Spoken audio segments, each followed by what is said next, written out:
Hi, it's me Jacqueline. Welcome to my channel.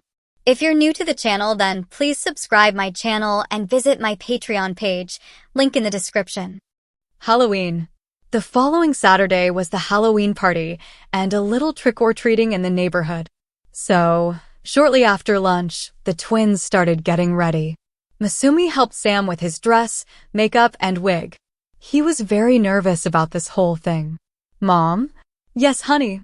I know that I promised that I'd do this, but I don't think I can. I feel like I'm going to be sick. Honey, it's just nerves. You'll be just fine. But what about the other kids? What about them? They'll think I'm a sissy and make fun of me.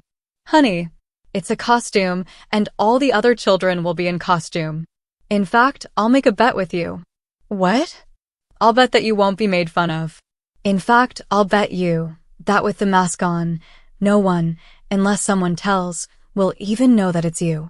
Really? Yes, you really do look good. What's the bet?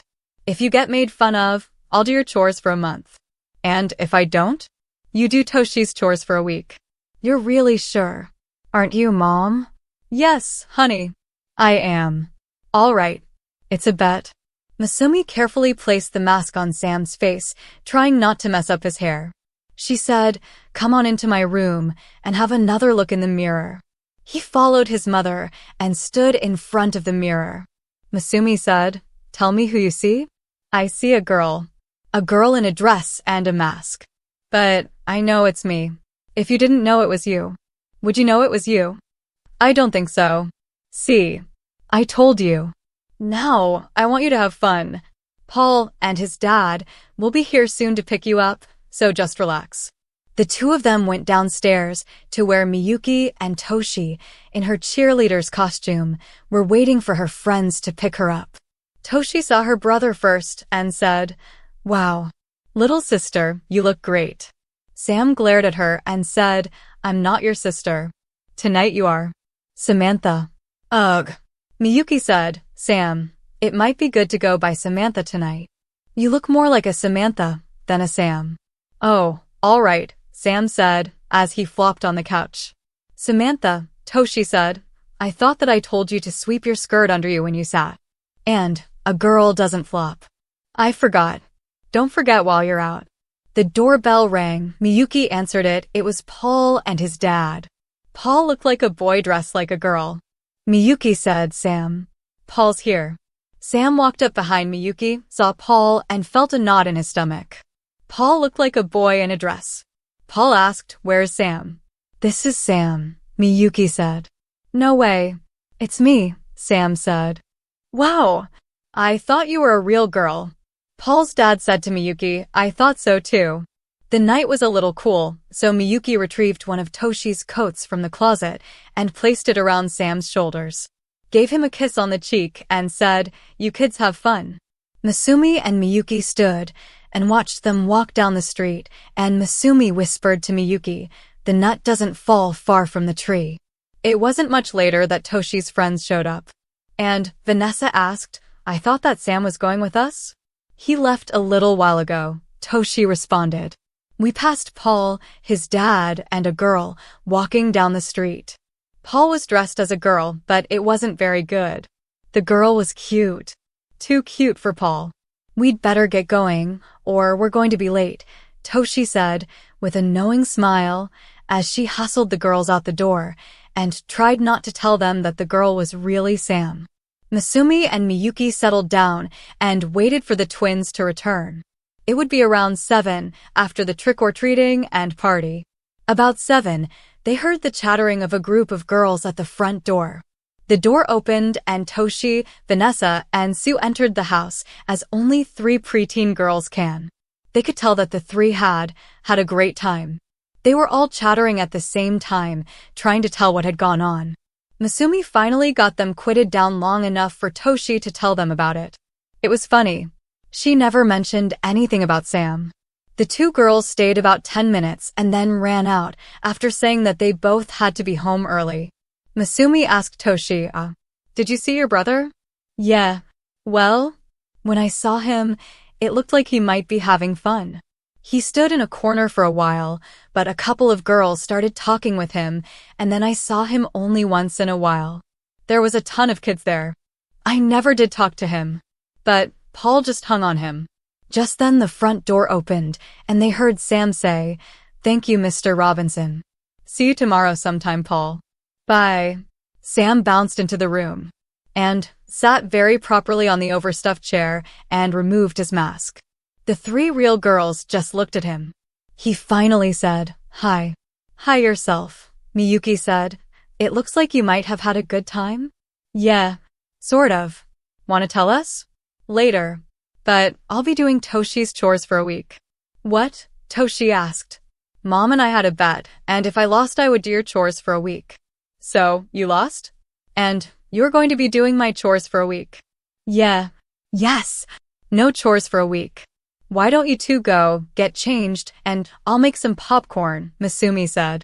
Toshi got up, waited for her brother, who was just sitting there, looking at the floor. Masumi asked, "Something wrong, honey?" "No." "Well, go on upstairs and get changed." "Do I have to?" Masumi looked at Miyuki. Miyuki shrugged her shoulders. "I guess not." "By why?" "We went to all this trouble, and it seems that." "Really?" "Yes. But can I put on the red skirt and blouse?" "Only if it's all right with Toshi." He looked at Toshi with a questioning look. She just said, "Why not?" Sam got up, ran upstairs, with Toshi on his heels. Miyuki looked at Masumi and said, "Oops. Don't jump to conclusions. It may just be that he feels comfortable right now." And as he said, it was a lot of work. "We'll see." About 15 minutes later, the twins came back down, now looking more like identical twins than fraternal twins.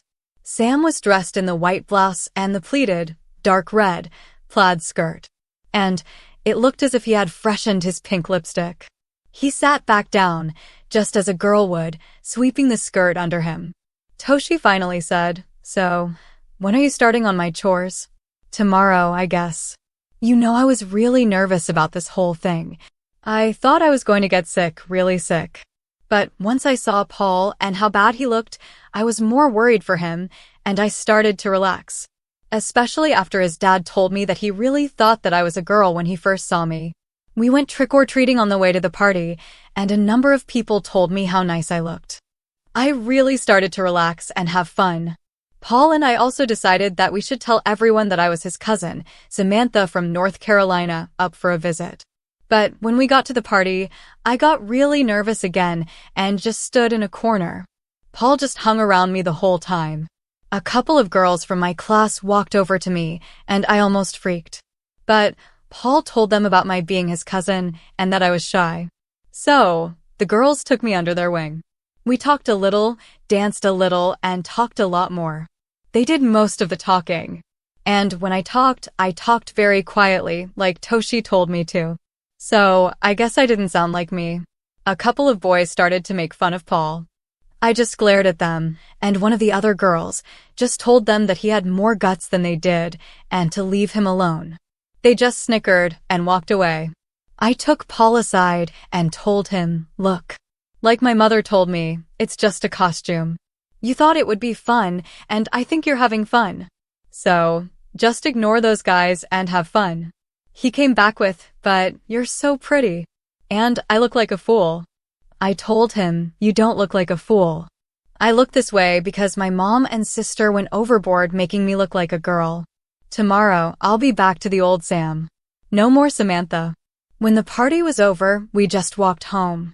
Mr. Robinson just couldn't get over how much I looked like a girl and said so a number of times. "Toshi and I went overboard making you look like a girl," Masumi asked. "I was just trying to make Paul feel better." "Did it?" "I think. But it was good that the party was almost over when all that happened to him." "So, you had fun?" "I guess." The four of them sat and chatted about many things over the next few hours. When it was finally time for bed, it appeared to Masumi that Sam was a little reluctant to go up to bed and change. As the twins reached the top of the stairs, Toshi asked, "All right, little brother. What's going on?" "What?"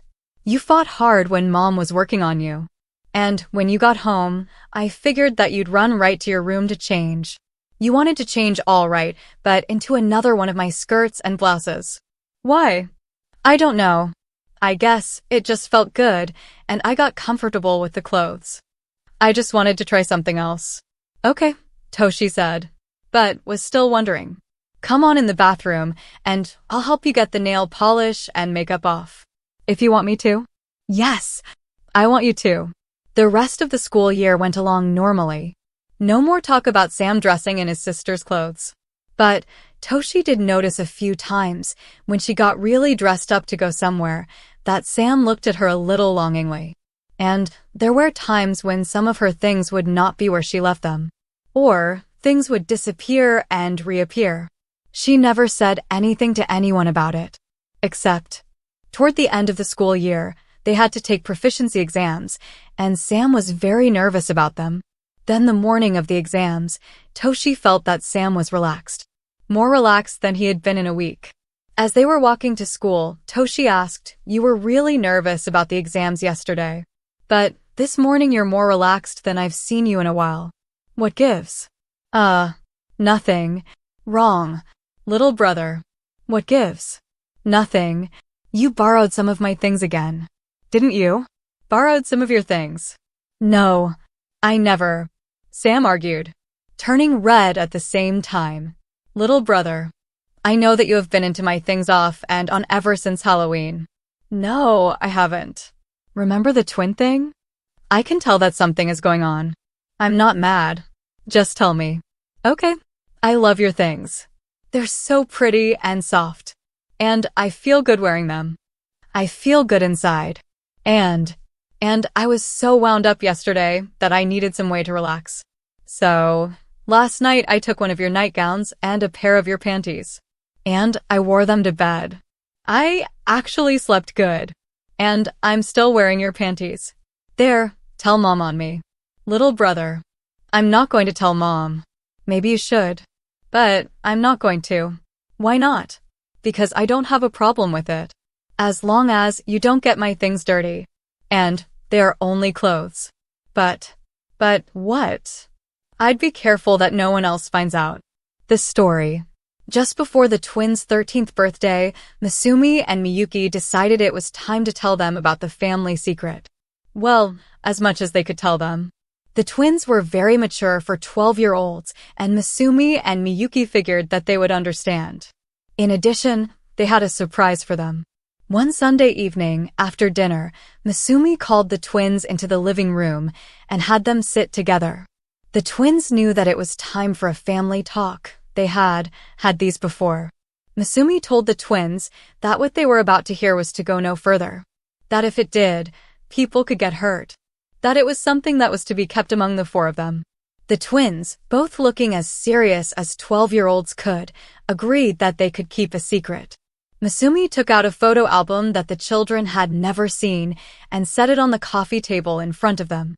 She sat cross-legged on the floor in front of the coffee table facing the twins. While showing them the pictures in the album, she started telling them the story of a Japanese girl and an American boy that had met in high school when the girl was an exchange student. She told them how they had fallen deeply in love. How he had told her about his love of wearing girls' clothes. How she had helped him bring out his feminine side. Their travels in Japan. Their marriage. How he had started living full-time as a Japanese girl. And finally, how he had helped his country and Japan. As Masumi was telling the story, you could first see a look of puzzlement on the twins' faces. Then, Toshi got a little smile on her face and a twinkle in her eye when she looked at Aunt Me. Sam was still thinking this all over, and when Masumi was done, he said, "Mom, that sounds like you and Dad, except for the part about crossdress." He looked at his Aunt Me, then Masumi, then whispered something to Toshi. Toshi whispered something back. Masumi said, "Sam, you know it's not polite to whisper. Do you have something to share?" "Yes, Mom. I think that Aunt Me is really Dad. And so does Toshi." "Is she?" "Yes." The twins sat and just looked at their Aunt Me. Finally, Toshi got up, walked over to Miyuki, wrapped her arms around her neck, gave her a big hug, and whispered, "I love you." I love you too, Toshi, Miyuki whispered back. As Toshi stood back, there was a tear in her eye. What's wrong, honey? Miyuki asked. I'm just so happy. I thought that Dad had left us or that something bad had happened to him. And now I have a dad and an aunt. Even though they are the same person. Toshi again gave Miyuki a hug and a kiss on the cheek. Masumi looked at Sam and said, Honey, do you have anything to say? Like a typical preteen boy, Sam said, I think this is cool. Cool? Yeah. My dad is here, but he's really my aunt. That's not strange to you? Yeah, it's strange. But he wasn't afraid to be who he really is. And he helped the country by doing it. Sam then walked over and gave Miyuki a big hug. Please subscribe for the next part and visit my Patreon page for early access.